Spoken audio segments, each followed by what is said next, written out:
Hello, welcome back to all of you. If you're repeat listeners, we're using the booklet Kamatthana, and today we're on page 34. The eightfold concentrations. So remember, concentration is an English word for samadhi. And I've mentioned several times there are eight stages or depths of concentration, but typically we only talk about four. So the four jhana, the first jhana, accompanied by thought and examination with rapture and happiness born of seclusion.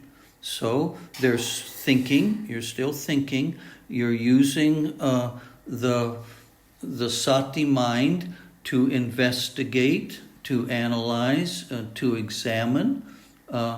Your rapture, your body may have a feeling of rapture. The dictionary says a feeling of intense pleasure or joy. So you're not suffering. It's a pleasurable experience. And the reason this is possible is the mind has secluded itself from worldly influences. We've talked about seclusion on previous pages. I'm not going to revisit that. But this seclusion is is the seclusion from the six sense doors, at least the five sense doors. So even if there are sounds, you may not hear them. The mind is not distracted by them. If there are odors, etc., the mind is so focused that those doors, you might say, are closed. There is an internal confidence and unification of mind without thought and examination. This is the second jhana. Now the concentration has deepened, and the thinking mind and the mind that investigates has quieted down. But there's rapture and happiness born of concentration. So it's a more intense feeling. It is quite remarkable and is not like something that you may have experienced in the secular world through bodily pleasures. The third definition is fading away of rapture, dwelling equanimous and mindful, clearly comprehending, experiencing happiness with body. So those latter jhanas I'm not qualified to talk much about. I think these words are definitions in themselves. Number 3 is where we're less involved with, less engaged with the sensations of intense pleasure and joy, and the mind has reached an even deeper level of equanimity and a sense of knowing or comprehending, and I'm going to say a sense of satisfaction or happiness with the body.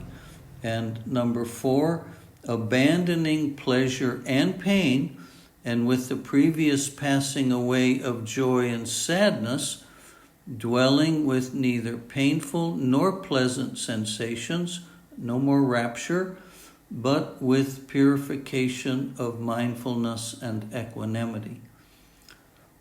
What is most important in the definition of these 4 jhanas is they never use the word wisdom. You have not entered into that place of wisdom. You have had a very pleasant bodily and mental experience. And no doubt you may have had some insights, but the primary emphasis on each of these four definitions have to do with the five senses and a calmness of mind, but it never mentions liberation. It never mentions nibbana. It never mentions becoming profoundly wise. The four higher jhanas. Now we're talking about the second group of four. And the first is there's some kind of mind experience, purely mental. We're not talking about a body here at all, any kind of pleasure or pain, rapture, or any other word that might refer to bodily experiences. Infinity of consciousness, the realm of nothingness, and the realm of neither consciousness nor unconsciousness. So I can say nothing about those four higher jhanas other than the words that are printed on the page. In this case as well, you do not find the word wisdom. You do not find the word liberation. You do not find the word nibbana. You just find that the mind is a power that was previously incomprehensible to us, and the realms of the mind are beyond our imagination. If you remember, Buddha said it's something that isn't worth spending time thinking about. It's a distraction to think about what this might mean. So here are 5 kinds of piti. Piti, well, we're going to see what it is. Piti, rapture, we just described that. Bliss, delight. In meditation, a pleasurable quality in the mind that reaches full maturity upon the development of the second jhana. So that's one kind of physical, pleasurable, rapturous experience that reaches, as it says, its maturity once the second jhana has been mastered. There here now are 5 ways that piti might manifest. Small piti, just a little bit, and temporary piti. These are experiences we can have in our daily life. There are any number of situations or occasions where this happens. We haven't developed it. We didn't intend for it to. Just some intense joy that we have, some intense experience we have. Even if it's very temporary, we get this sense of delight, a sense of bliss. And I'm trying to say that you don't have to be a meditator for this to occur. Number 3 is intermittent piti. So the difference between intermittent and temporary is that piti would come and disappear and then return and disappear, kind of come and go. Then this is not at all uncommon. Number 4, violently rocking or exciting. Some people, when they're meditating, I've noticed this in groups, and I have a friend who had this experience commonly. Their bodies begin to shake, rock, vibrate, sometimes quite loudly. It can be a disturbance or a distraction to other meditators if that happens in a public situation. And it has a kind of exciting quality to it. And what happens is then meditators get addicted. They imagine that this is a sign of some kind of spiritual progress. And they become, in the case of my friend, he became very proud that he had this exciting experience. And in our group meditations, he liked to, what we could actually call show off, that in his meditation, he reached this point where his body would shake and kind of bounce. As I said, then he became attached to it, and if he had a meditation where this didn't happen, he felt he had failed to reach this, quote, place in his meditation that was an example of him being a skilled meditator. We're not interested in any of these experiences in the forest monk tradition. And number 5, joy that spreads over the flesh and body.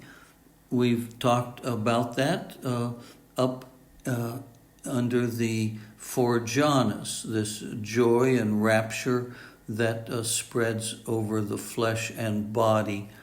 So we're already addicted to being a person that has a body. In the forest monk tradition, we're trying to learn to break away from this addiction because it's a delusion. So meditations that result in exciting, rapturous, joyous, sensual experiences cannot possibly result in wisdom.